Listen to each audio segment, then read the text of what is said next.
So next, we're going to dive into COVID-19 collaborations. So I'd like to welcome to the stage Sumi Aggarwal, the interim editor-in-chief at Reveal from the Center for Investigative Reporting, who is going to be hosting this session. So Sumi, take it away. Thank you, Stephanie. My name, as Stephanie said, is Sumi Aggarwal. I'm the interim editor-in-chief at Reveal from the Center for Investigative Reporting. We are going to be talking to a couple of folks about how journalists partnered in the last year during the global pandemic and the lessons learned from those collaborations and partnerships. I'm sure, like many of you, we at Reveal had to pivot very quickly and figure out how we were going to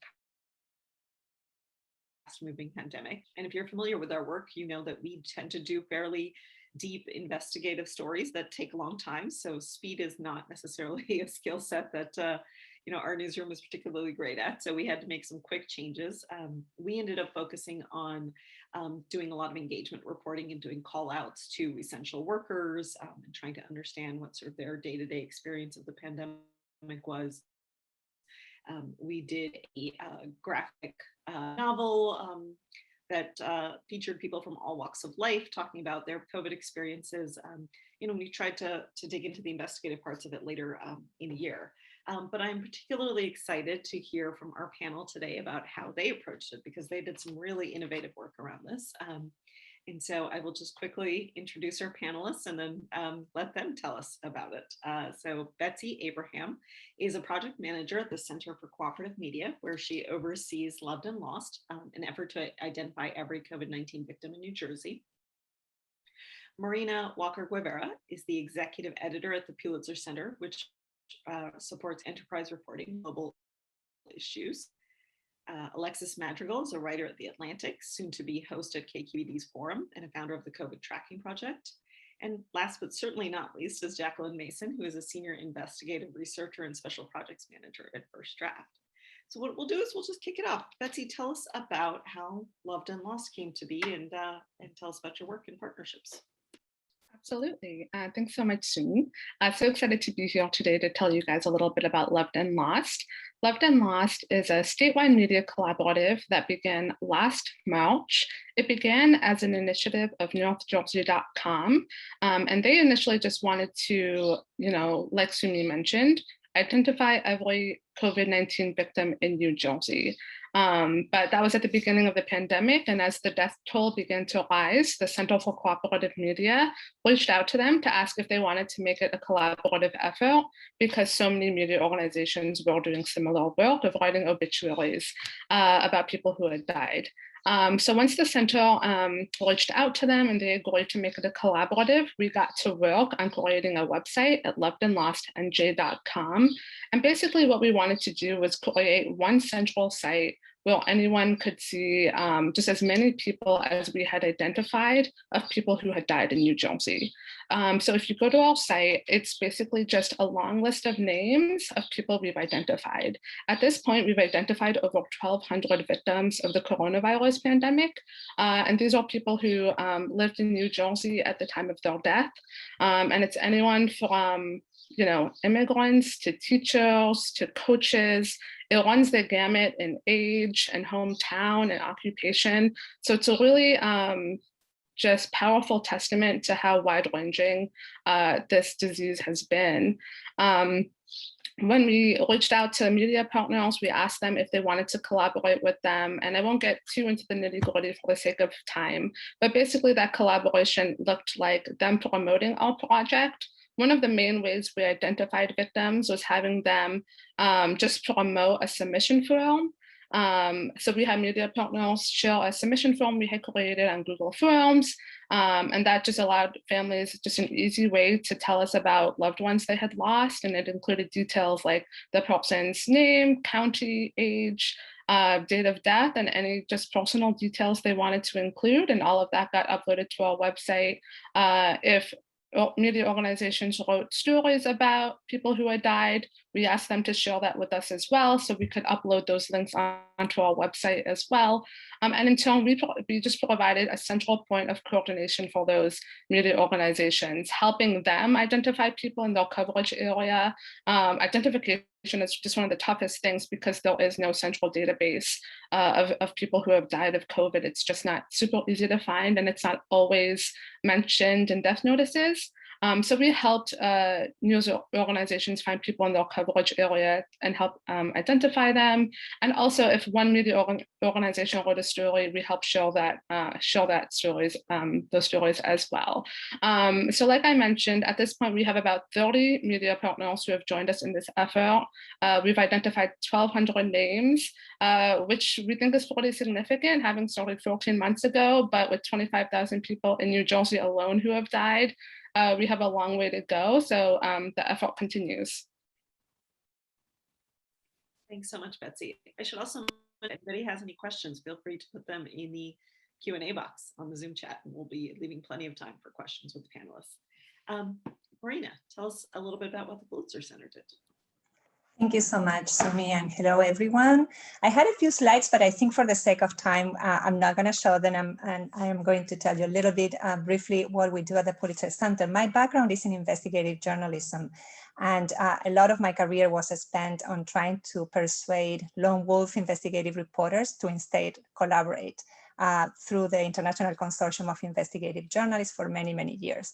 So when I moved to my new role at the Pulitzer Center about a year ago, the question I was asking myself is, what role do funders of journalism and supporters of journalism have in encouraging collaboration and more equitable reporting partnerships? And as I was asking myself that question, the pandemic hit. And here we were all in lockdown, unable to collaborate. Or unable to go places and travel, which is not very different from what I experienced at ICIJ when we had a huge data set and people in place in many, many countries needing to collaborate. And we learned to scale our solidarity, scale our tools, and change our mindsets and our practices. So at the Pulitzer Center, I leaned on that rich experience. And when the pandemic hit, we made two decisions.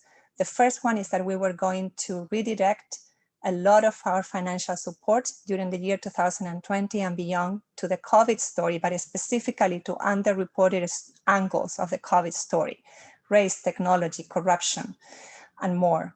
The second decision we made is that we were going to put collaboration at the core of our grants. So we were going to structure our support, challenging journalists to work differently and to collaborate. We defined collaboration broadly, so it could be among freelancers or collaborations of newsrooms, collaborations across disciplines, or collaborations with the community. And in the grant itself, we asked reporters to spell out how they were going to go about it, who was going to coordinate the collaboration, how it was going to work, who the local reporting partners were going to be, and how they were going to be acknowledged and compensated. The results were really astonishing. We didn't know what to expect. We ended up inundated with almost 600 proposals from more than 70 countries. We were able to support 94 collaborative proposals from dozens of countries around the world, and committed about $1 million in funding, and that is ongoing. Just very quickly, a couple of the projects that stood out that you can explore. One is the North Carolina News Collaborative. This is a coalition of 22 newspapers. They had started talking pre-COVID about working together and stop competing on certain stories that transcended them. Together, these 22 newspapers covered 2/3 of the state, 6 million readers. It only made sense to leverage that footprint to collaborate. So they came together during COVID, and what they did is they asked our support to hire a collaboration coach, very smart, who brought them all together, Mandy Locke, kudos to her, surfaced data and spotted opportunities for these newspapers to collaborate at this very important time. I'm going to give you an example from a different country, in this case, Venezuela, where COVID was a crisis upon many other crises that country is experiencing. We supported an organization called Pro Da Vinci, which is, I call them the Vox of Venezuela. They do world-class explanatory reporting, and they did for COVID. But they also wanted to answer a different question. How do we reach offline communities with life-saving information that the government wasn't providing? So they collaborated with other organizations, including one called El Bus TV. And El Bus TV existed pre-pandemic, and what they did is they reached offline communities in buses. These journalists would go on the buses and tell the stories verbally. They would relataron the stories to passengers. So during the pandemic, buses didn't run, wasn't possible, so they replaced that with posters, billboards that students at universities, at journalism schools did, by hand. They hand wrote those billboards, those posters, based on the reporting that Pro Da Vinci had published on their website. And then the posters were pasted on pharmacies, on bus stops, and in other places where those offline communities gathered. So those are just a couple of examples. I'm happy to give more afterwards. Three quick things that we learned. I answered the question that I posed myself at the beginning. Yes, funders do play a big role in encouraging. We don't interfere editorially, of course, with journalists, but we do play a role in structuring our work so we can encourage best practices, and collaboration is definitely one of those. The second lesson we learned is that, of course, when journalists test the benefits of collaboration, it becomes second nature. And so in the future, we might not need to structure grants for that purpose. And the final lesson is that collaboration really expands and helps newsrooms achieve their diversity, equity, and inclusion goals by opening up the game to much more diverse pools of collaborators. Thank you so much. Thank you, Marina. Alexis, tell us about the COVID tracking project. Hello, everyone. It is really great to be here with all of you. Let me share my screen as soon as I can. Somebody else is sharing, so they would have to unshare their screen. Oh, there we go. Okay, we're good now. And I will share away. There we go. Okay. Going to present mode here. So I'm here representing the COVID tracking project. It's always strange because I've done a bunch of these talks, but there are 500 people who contributed to this data set. We, through time had, 35 staffers that we funded through philanthropic means, raised almost $2 million to support this project. And somehow it all started with this, which was a story that Rob Meyer and I wrote on March 6th, in which Rob had come up with the somewhat brilliant idea that if we just went to each state, we saw how many people they had tested, we could compile those things into a spreadsheet that would give us a number of people who'd been tested. At that point, fewer than 2,000 people had been tested. We now know probably tens of thousands of people already had been infected with SARS-CoV-2. And it was a fairly fast but conventional kind of journalism. The second we published the story, basically, though, I got an email from an old friend of mine from college named Jeff Hammerbacher, who'd become a data scientist. And he said, hey, man, did you use my spreadsheet to do this story? At which point I realized that the three of us, Rob and I over here and Jeff over there, had actually been doing the same thing, compiling these state numbers into national statistics because the CDC was not doing so. And at that moment, we just realized that we were just going to keep doing this. We thought it would just be a few weeks that we were working on producing these numbers that we weren't seeing from the CDC. As a matter of fact, we ended up doing it for a year, and the CDC didn't release any testing numbers for 100 days. And it's only very recently that their numbers are really coming into alignment with what the states provide. We quickly threw together a mission, which was just to compile and publish state and territorial data.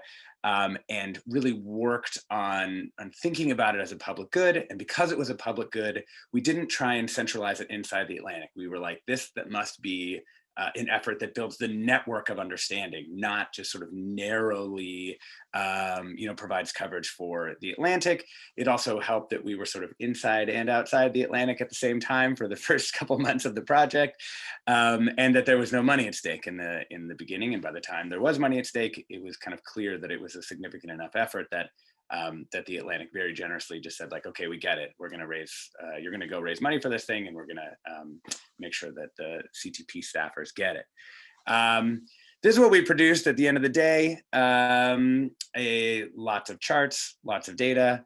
We publish these things every day. We did a pretty deep analysis of federal and state data, probably about as deep as you can find anywhere, including inside the government.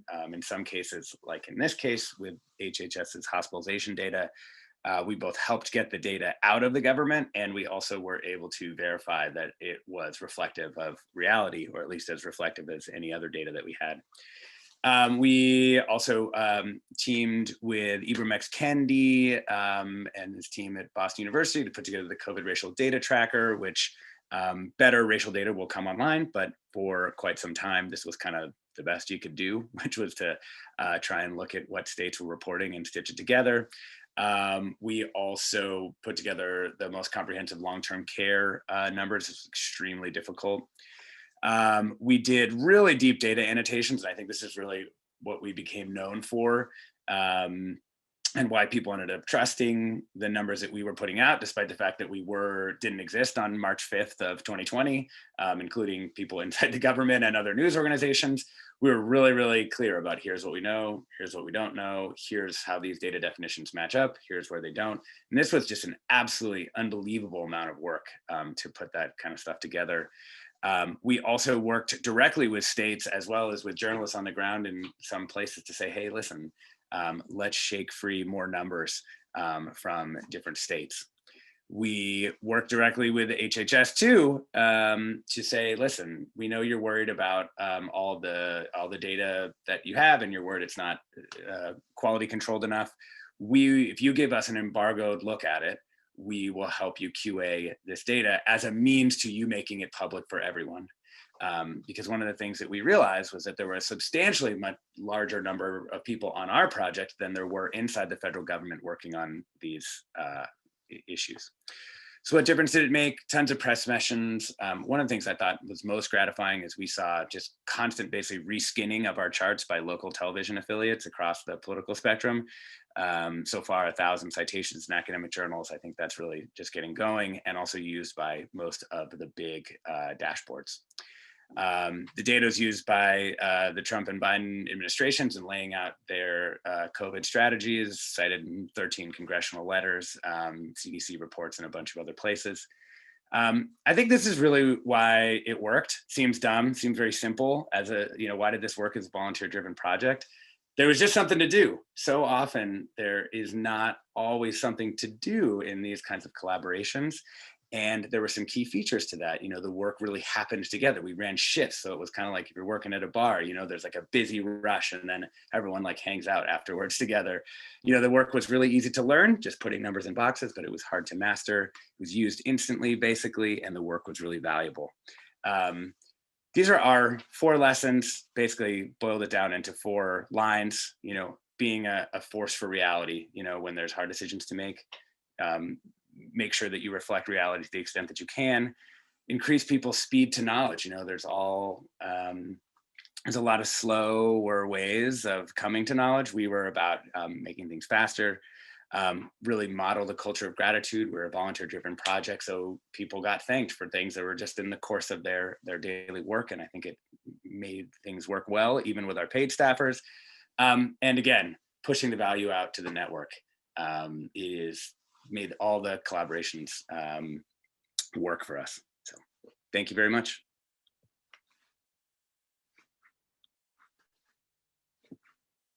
Great. And Jacquelyn, tell us about what First Draft did. I will, and I will also share my screen. Okay.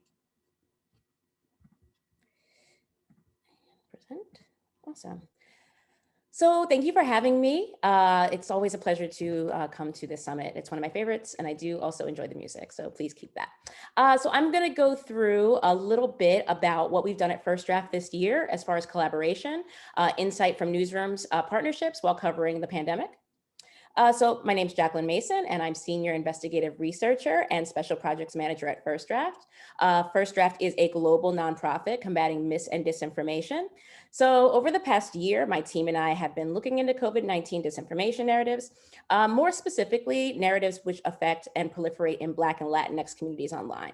So I'll just highlight the work we've done during the pandemic. And so what we do at First Draft, we work to empower people with knowledge and understanding and the tools to build resilience against false, misleading information. We are a global organization, as I've said. We're based in the US. We also have offices in Europe and in the APAC region.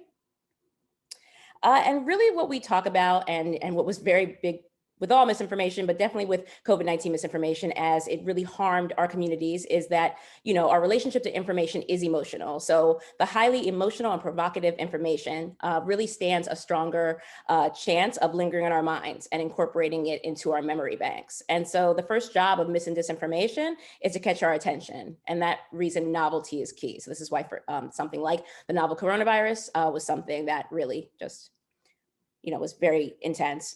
So, you know, we talk about, you know, the ways information disorder is spread a lot with journalists. You know, we do train in media literacy and general training, you know, how memes and things with a kernel of truth, all mis and disinformation has some truth within it, right? Confusion, amplification, uncertainty are ways that misinformation spreads. We also talk about the trumpet of amplification, right? It basically illustrates how mis and disinformation travels through anonymous platforms, niche communities, private groups, and into the mainstream. And sometimes it's picked up by the mainstream media, and the debunking coverage can feed the fire even more. So we also talk about data deficits. We noticed we're initially failing to provide the right information, right? Health authorities, sometimes newsrooms about COVID-19 vaccine at the right time to the right people, right? So we have reporters, governments, and health bodies sometimes have trouble providing information in an effective way or a compelling manner. So we needed to monitor these online spaces for a sudden demand and new information on given topics. So we knew what information was needed and when. So as I said earlier, COVID case study is a case study for a perfect storm, right? It's new, people are scared, so you become emotional. It's very complex. There were already pre-existing narratives, especially as we moved from COVID-19 into the vaccines and the high impact it has on people's lives, and already the fears about big pharma, which were pre-existing narratives. Where First Draft really was able to partner with newsrooms was through our monitoring, through our research. We were able to partner with different news organizations such as BuzzFeed on multiple pieces on COVID-19 and vaccine misinformation, including this one about how US exports conspiracy theories and another about conspiracies proliferating on TikTok. TikTok was a very hot topic platform for us this year to talk about. The First Draft team was early in flagging misinformation about the pandemic documentary on platforms. So we were able to provide a lot of insightful analysis on how it proliferated across these platforms. We also provided insights to CNN Health News on anti-vaccine activists and how they peddle conspiracy theories, as well as a 538 piece on general vaccine misinformation.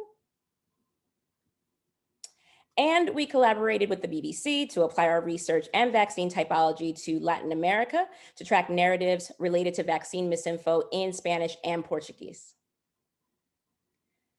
So this brings me to our team also looked into COVID-19 narratives that most affected communities of color, specifically Black and Latinx communities. Leading up to the election, we did notice that many newsrooms had a critical misunderstanding of some issues which were important in Black and Latinx communities. This year, we worked with community-based organizations, grassroots organizations, to see what they are seeing on the ground, right? And to really bring them together and collaborate with newsrooms, because this is key, right? Sometimes newsrooms do not represent the communities that they're meant to serve. They are not as diverse. So this is a systemic problem, but in the meantime, to bring newsrooms together with these types of organizations to really tell them what's missing. Lack of access was something that didn't necessarily get covered in the beginning of the COVID pandemic. And that was something that gradually we saw, right? Like how are, Black and Latinx communities gaining access to vaccines, right? And this comes from community interaction. So furthering things along, I mean, we always have our daily and weekly newsletter. We did modify our newsletter to be specifically COVID central. We regularly host webinars to help reporters and the wider public understand and manage vaccine misinformation. We have a public guide to navigate the infodemic, right? Just information disorder. And that explains how misinformation spreads and gives practical tips for verifying content online. And for journalists, we have an online course that was very popular early last year and still remains to give journalists the practical tools, techniques, and advice they need to tackle the infodemic and produce credible coverage on coronavirus. And we also have a 2-week text message course that's been very helpful. We have it in English and in Spanish. So that is on general mis and disinformation. So it can help community members really get prepared for the threat of US election misinformation, but also misinformation in general. And I thank you so much. I will turn it over. All right, great. Well, thank you all. And a reminder to everybody, you can put your questions into the Q&A. And we will be getting to those shortly. One thing I want to ask all of our panelists was, prior to my current role, I was running Reveal's collaborations. And collaborations can be so rewarding and so effective. And, I think the work that you all spoke about really showed that, but they can also be really, really challenging and difficult and time consuming. And so I'm wondering, were there things that you all learned, about how to manage these work so quickly and so fast, and there's so much intensity? How did you navigate those sort of competing needs?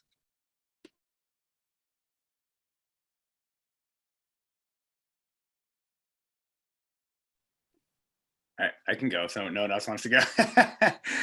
I'll kind of double up with a question that's in the Q&A, which was, what aspects of collaboration, alignment, strategy, planning did you have to go without? I guess I would say this about that: the speed and the intensity of COVID kind of cut both ways, in the sense that never waste a good crisis. Basically, I think that the unprecedented nature of what was happening, particularly in the spring of last year, meant that all kinds of doors flew open, and all kinds of locks were busted.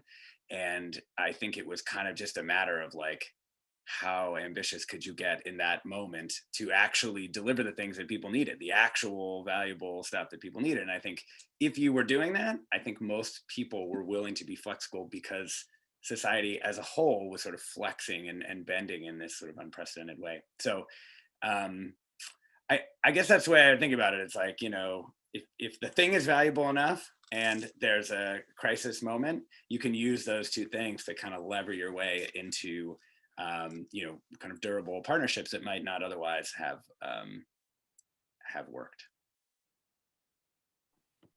Betsy, what about you? You were talking about 30 partners as part of the Loved and Lost project. I mean, that's a pretty staggering number. How did you all navigate sort of some of the typical pain points of collaborations?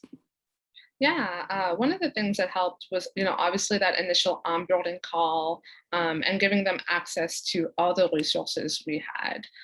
So just as a collaboration, just being completely open with whatever we had. So we had 3 central spreadsheets that we collected all of our information on, and we just made that really accessible to them so that they could get into that and get information for themselves, but also just being really open to say, hey, what is it that you need? Do you need freelancers to help you in your work? Do you want us to be editing stories for you? How can we help you? And just being really just open to doing what they needed us to do, and just really kind of being there for those needs and following up with them every so often. I think one of the challenges with our project has been everyone is really, they latch onto the mission, but there's, as we all know, there's a million stories to catch up on, specifically with COVID, and there's always something new. So it's just keeping this in the forefront of everyone's mind, specifically when you have maybe not when you have someone who died, for example, in April of 2020, making sure that that person isn't forgotten, but that we're still telling those stories while trying to also tell the stories of the people who died last week, because it seems like there's just so many stories to tell, but just making sure that we're able to tell as many as possible. Yeah, and listening to you all talk, the one thing that sort of struck me was that in the course of your projects, all of you in different ways stepped in where, perhaps government agencies didn't necessarily step up. So, Marina, when you were talking about the efforts in Venezuela to get the posters up in communities that weren't necessarily online, or Alexis, when you were talking about sort of tracking this data that nobody else had. I mean, what we do has such a big responsibility to begin with, but then this feels like an even more extended layer of responsibility. And how did you, how did you approach did you change anything in your approach in thinking about sort of filling some of these huge information gaps? Marina, do you want to kick us off? I think one thing that I would like to share that I didn't in my introduction is a project that we decided to tackle during the pandemic related to rainforests. This is an area that the Pulitzer Center has done a lot of work on. And of course, the communities living in the rainforest regions of the world are among the most highly impacted by the pandemic. So we discourage travel and we encourage collaboration and also data journalism in these areas. And that worked well, and we decided to launch a network called the Rainforest Investigations Network. And what this network of reporters has started to do, now there are like 13 media organizations collaborating on leveraging data and technology to tell the crucial and urgent stories of the destruction of the rainforest during COVID has even worsened. But using what we do have available at this time, and what we have available is technology, is GIS technology, is mapping and satellite imagery. So really thinking creatively and out of the box in non-traditional ways to still be able to get that story out and to then leverage collaboration among those reporters to stay on that story. So what we've seen as the ways to sort out these obstacles is just how do we go around the obstacles by leveraging what we do have. What we do have is one another, technology, and data.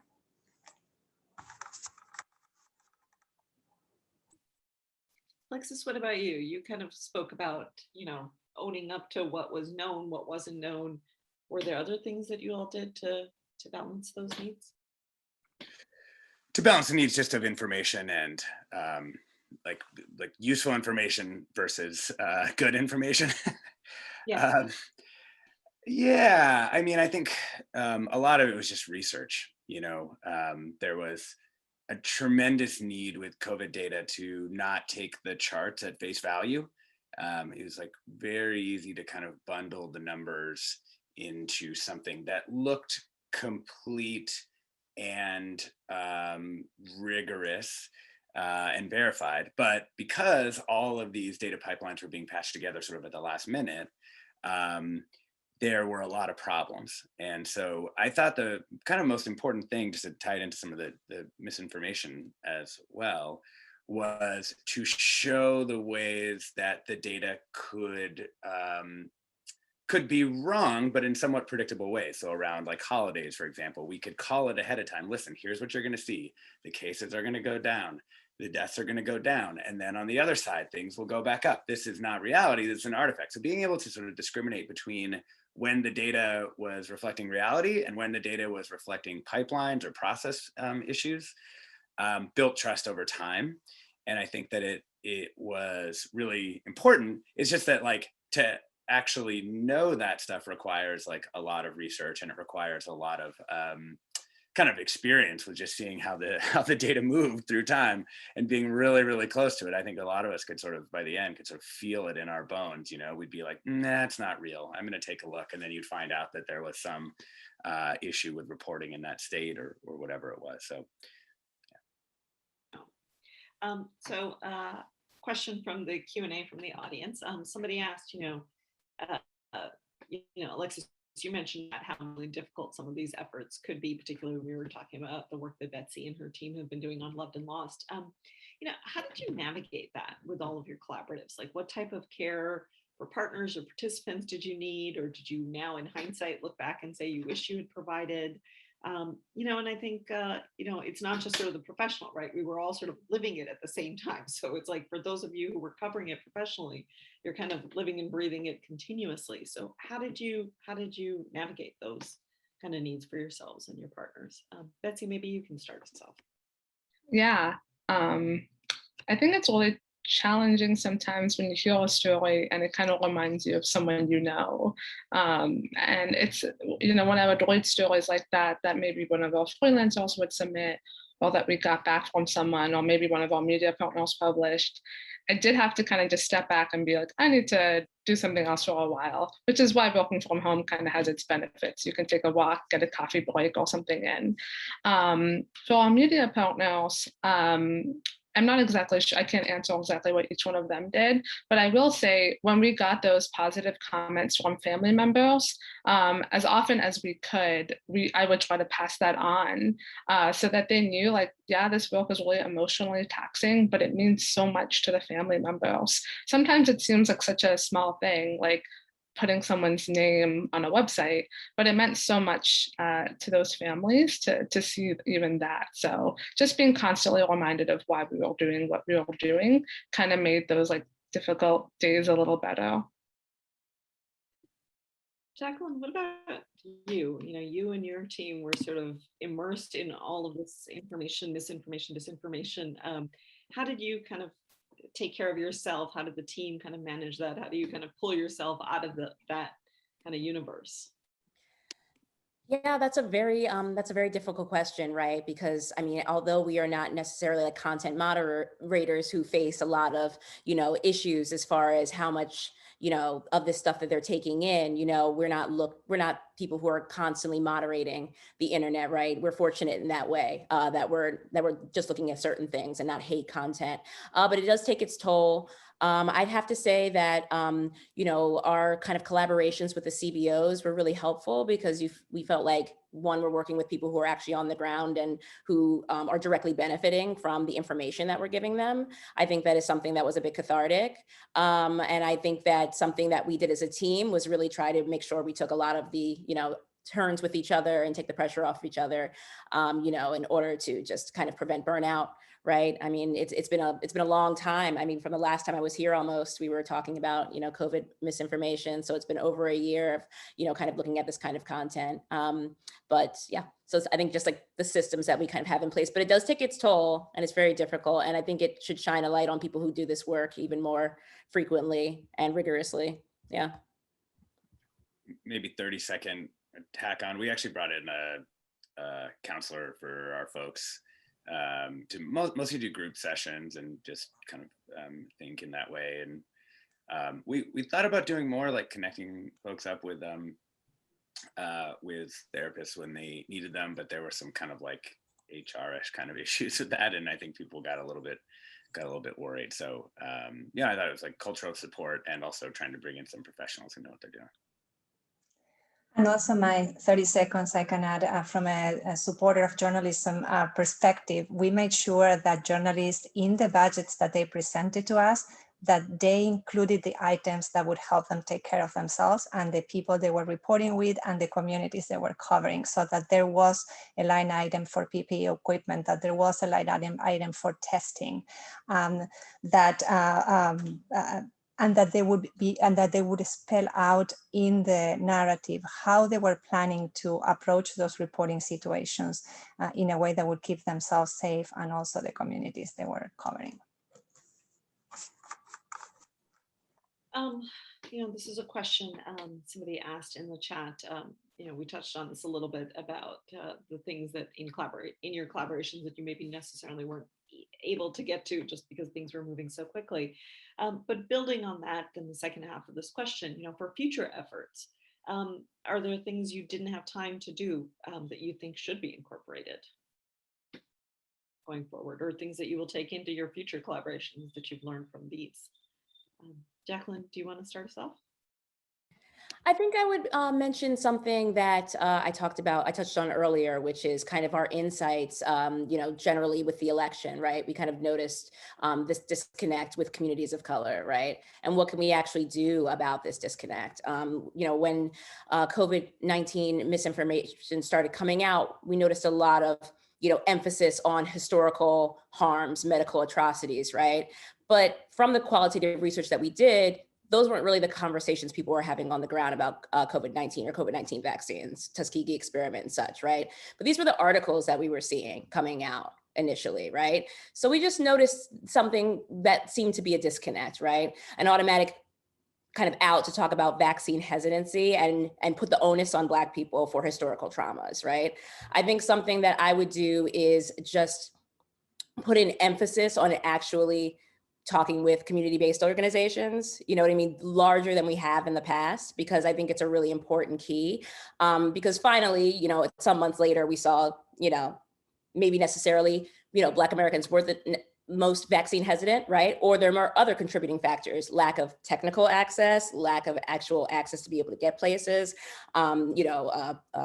basically white people coming to Black and Latinx vaccine sites and taking appointments where other people had to work all day and weren't able to take those appointments. So really getting those stories out, those were important. And they did come out eventually. So I don't want to say it didn't happen, but just something that could happen sooner, faster, things like that.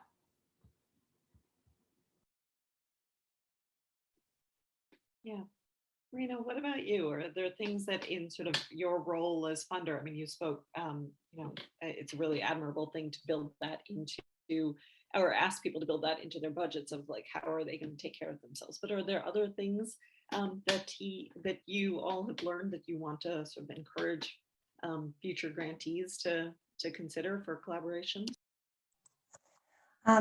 So we are thinking a lot about how, as a funder, as a supporter of journalism, we can help create conditions for collaborations. A lot of our grantees had never collaborated before. They didn't necessarily have the technological platforms or the know-how. So we saw a space, there is a gap there that we can help fill.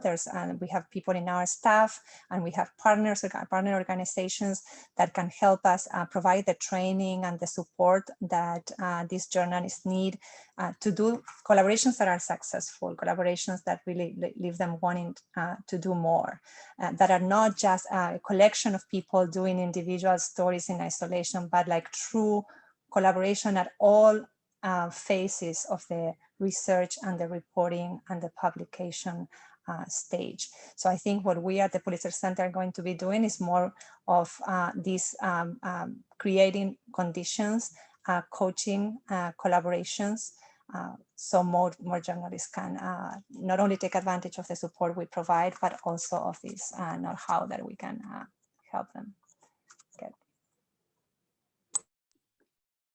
And a question that came up in the Q&A, did you encounter, Jacquelyn, you touched on this, but did you encounter any pushback from certain communities who may not traditionally want to share information about how a loved one died, especially if it was due to a disease like COVID? Jacquelyn touched on this, but Betsy, tell us about your experience trying to, sort of really get into the human level impact of this pandemic. Yeah, that's a great question. And now that you mention it, when we talk about goals going forward, I think it'd be really helpful to do, just thinking out loud, an audit of the names we have on the list. Because, just from my own experience, we have found that certain communities just don't want to even advertise someone's death. We found that some communities just don't place death notices, for example. They just don't promote that information. We've had a couple of instances as well, not many, maybe one or two out of the 1,200, where we've had family members say, please take my loved one's name down. We don't want people to know they died of COVID. So it hasn't been often, but I do think that there is a stigma, especially in the early days, where people they were treated like outcasts if they or someone they knew had COVID. So that was an issue. But I think for the most part, people, especially the ones who contact us, of course, they want a way to memorialize their loved one, especially because so many of these individuals didn't get to have a funeral, they didn't get to have a memorial service. So there wasn't really a public way to pay tribute to that person. So this is that public way to do it.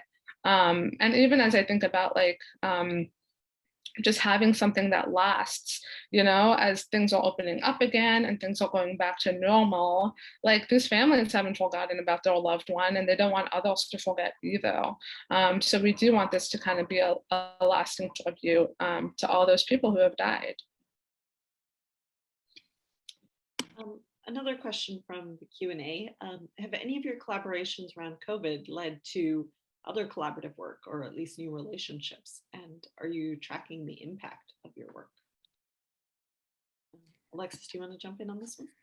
Yeah, I mean, you know, in our case, there were, I wouldn't say that it led to new collaborations like per se, aside from with philanthropies in the Atlantic. That happened a little bit. I think I can speak kind of for myself here that one of the reasons why I wanted to do the new work that I'm doing was to bring some of these community building and collaboration techniques to working with the Bay Area community. So I do think that a lot of us feel personally influenced by it. And hopefully some of this work will continue, particularly with Rockefeller and Robert Wood Johnson and Chan Zuckerberg, who were big supporters of ours and who have ended up supporting sort of spin-offy efforts like within the Atlantic and otherwise. Sumi, I think that one thing that I would like to reflect on is how the pandemic and these collaborations, in the case, for example, of the Pulitzer Center, really help emphasize the role of the local reporting partners.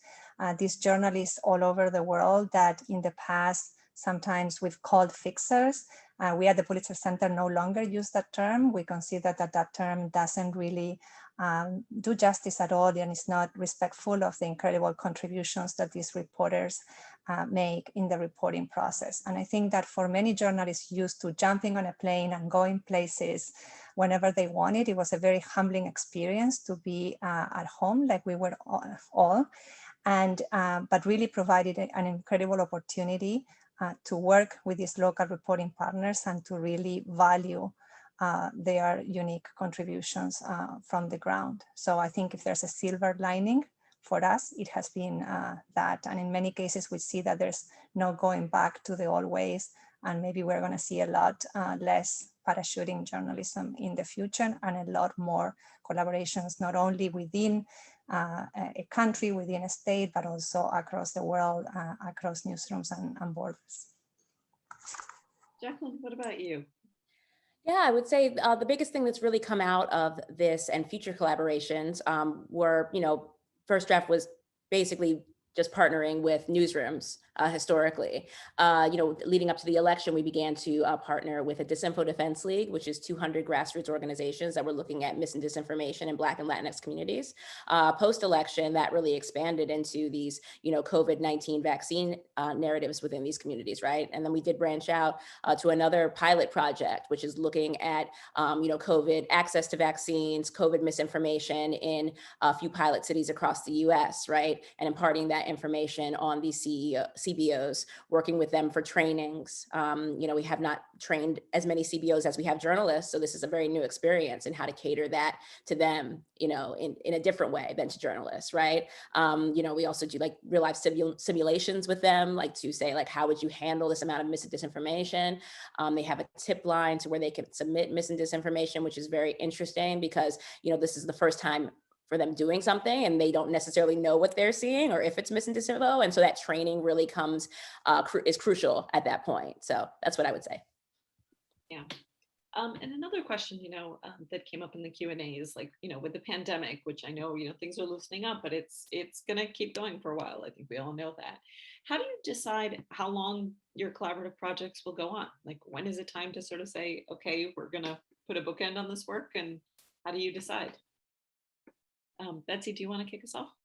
Yeah, sure. I think that's a tough question to answer because, like I said, we have about 1,200 people identified in New Jersey who've died of COVID, but we have over 25,000 who have died. So we have quite a long way to go. So I would love to continue this project until we have, everyone who wants to have their loved one commemorated. So I would love to keep going until, we have everyone who wants to share about their loved one named. Alexis, what do you think? How do you decide? Yeah, God, this is a tough one. I mean, you build something with hundreds of people and 30 staffers. How do you decide when to shut it down? There were two things. I felt like it was really, to Betsy's point, it's kind of like, has the mission sort of been accomplished, at least insofar as it's possible for that to happen? In our case, the project began because the federal government wasn't doing the job.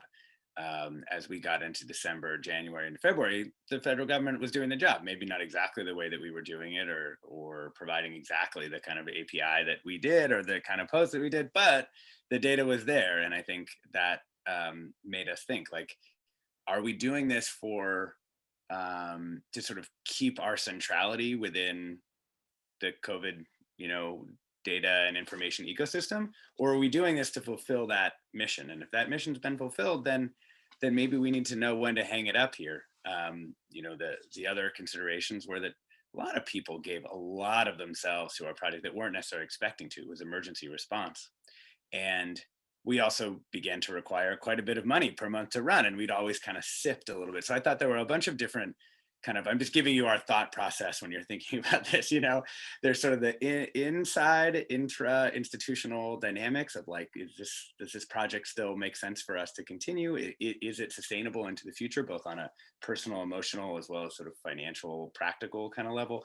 And then, has the mission been fulfilled? And I think for us, that led us to just basically pick a date of 1 year from the start of the project to the end, because we figured there'd be nothing better from then on. It wasn't like there would never be a date that was perfect, because the end of this thing is going to be ragged. It could go on for years. There's going to be waning attention, and waxing attention sometimes. So it's just really, really tough. And I don't know that there's ever going to be a clean call there.